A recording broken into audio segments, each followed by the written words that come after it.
Hello नमस्कार साथियों, आप सभी का स्वागत है आपके अपने परिवार एग्जाम बाई पी के सर पे। तो फ्रेंड्स, आप सभी के लिए सीडीपी बाल मनोविज्ञान के ऐसे प्रश्नों के साथ जुड़े हैं जो आपकी परीक्षा के लिए अत्यंत ही महत्वपूर्ण साबित होने वाले हैं।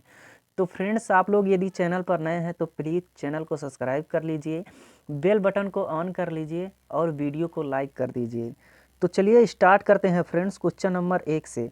प्राथमिक कक्षा में सकारात्मक वातावरण निर्मित करने के लिए एक शिक्षक को में विभेद नहीं करना चाहिए और प्रत्येक बच्चे के लिए समान लक्ष्य सुनिश्चित करने चाहिए।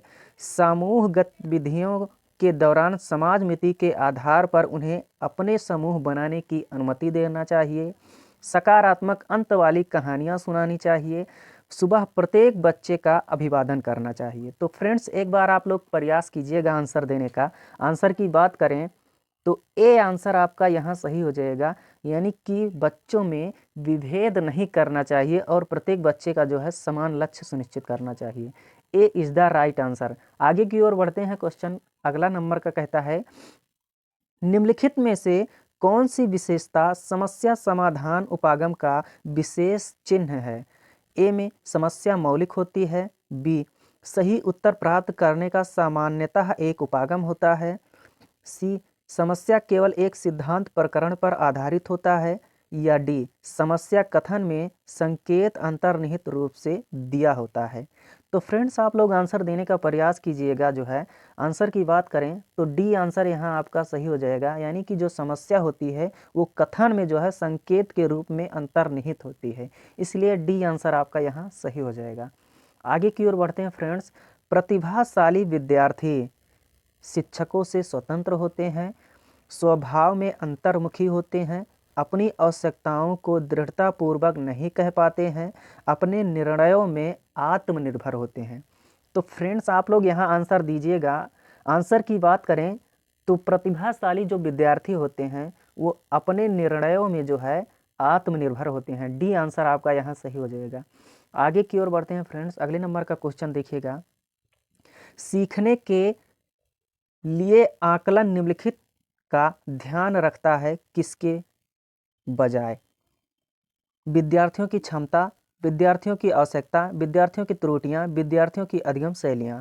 तो आंसर आप लोग देने का प्रयास कीजिएगा फ्रेंड्स। आंसर की बात करें तो विद्यार्थियों की आवश्यकता के सिवाय, बी आंसर आपका यहाँ सही हो जाएगा। आवश्यकता के सिवाय जो है सीखने के लिए आकलन जो है ये जिम्मेदार होता है, यानी कि ध्यान रखता है।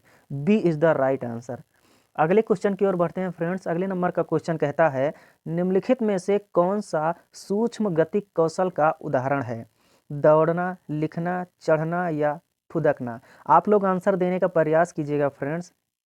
आंसर की बात करें तो लिखना जो है यहाँ पे आपका आंसर सही हो जाएगा। लिखने में जो है कम मोशन हो रहा है, कम जो है सूक्ष्म गतिक कौशल हो रहा है, इसलिए बी आंसर आपका यहाँ सही हो जाएगा। अगले क्वेश्चन की ओर बढ़ते हैं फ्रेंड्स। अगले नंबर का क्वेश्चन कहता है, वाइगोत्स्की के सिद्धांत का निहितार्थ है प्रत्येक विद्यार्थियों को व्यक्तिगत रूप से दत्तकार देना, प्रारंभिक व्याख्या के बाद कठिन सवालों को हल करने के लिए बच्चों की सहायता न करना, बच्चे उन बच्चों की संगति में श्रेष्ठतम रूप से सीख सकते हैं जिसकी बुद्धि लब्धांक से कम होता है, सहयोगात्मक समस्या समाधान। आंसर आप लोग एक बार देने का प्रयास कीजिएगा फ्रेंड्स। आंसर की बात करें तो जो वाइगोत्स्की का सिद्धांत होता है वह सहयोगात्मक समस्या के समाधान पे काम करता है, इसलिए जो है डी आंसर आपका यहाँ सही हो जाएगा।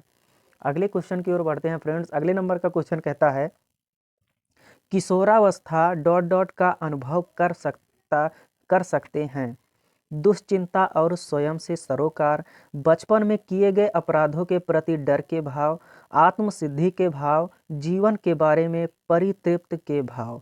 आंसर आप लोग एक बार देने का प्रयास कीजिएगा फ्रेंड्स। आंसर की बात करें जो किशोरा अवस्था होता है उसमें जो है दुश्चिंता और स्वयं से सरोकार का अनुभव किया जाता है, इसलिए ए आंसर आपका यहाँ राइट आंसर हो जाएगा। अगले क्वेश्चन की ओर बढ़ते हैं फ्रेंड्स। अगले नंबर का क्वेश्चन देखिएगा, आंशिक पुनर्वलन सतत पुनर्वलन की अपेक्षा कम प्रभावी होता है। वास्तविक कक्षा कक्ष में अनप्रयुक्त नहीं किया जा सकता। पशुओं को प्रशिक्षित करने में सर्वाधिक कार्य करता है। सतत पुनर्बलन की अपेक्षा अधिक प्रभावी होता है। तो फ्रेंड्स यहाँ आप लोग आंसर देने का प्रयास कीजिएगा।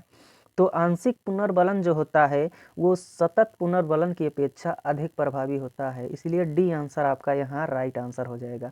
अगले क्वेश्चन की ओर बढ़ते हैं फ्रेंड्स। अगला नंबर देखिएगा, भाषा में अर्थ की सबसे छोटी इकाई क्या होती है?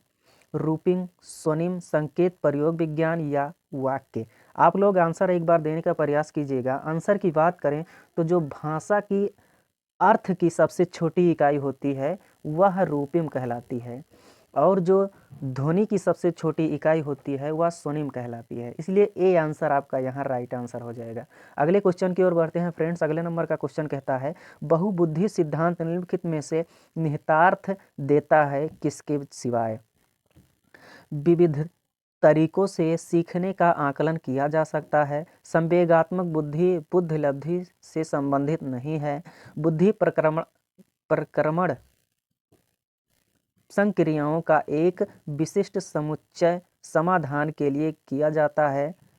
विषयों में विभिन्न तरीकों से प्रस्तुत किया जा सकता है।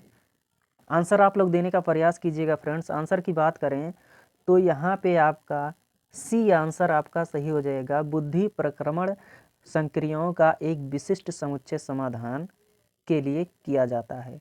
सी इज़ द राइट आंसर। तो फ्रेंड्स आज यहीं तक, मिलते हैं किसी अन्य वीडियो में। यदि आप लोग चैनल पर नए हैं तो प्लीज़ चैनल को सब्सक्राइब कर लीजिए। वीडियो कैसी लगी कमेंट बॉक्स में ज़रूर बताइएगा। चलिए मिलते हैं किसी अन्य वीडियो में, तब तक के लिए जय हिंद, धन्यवाद।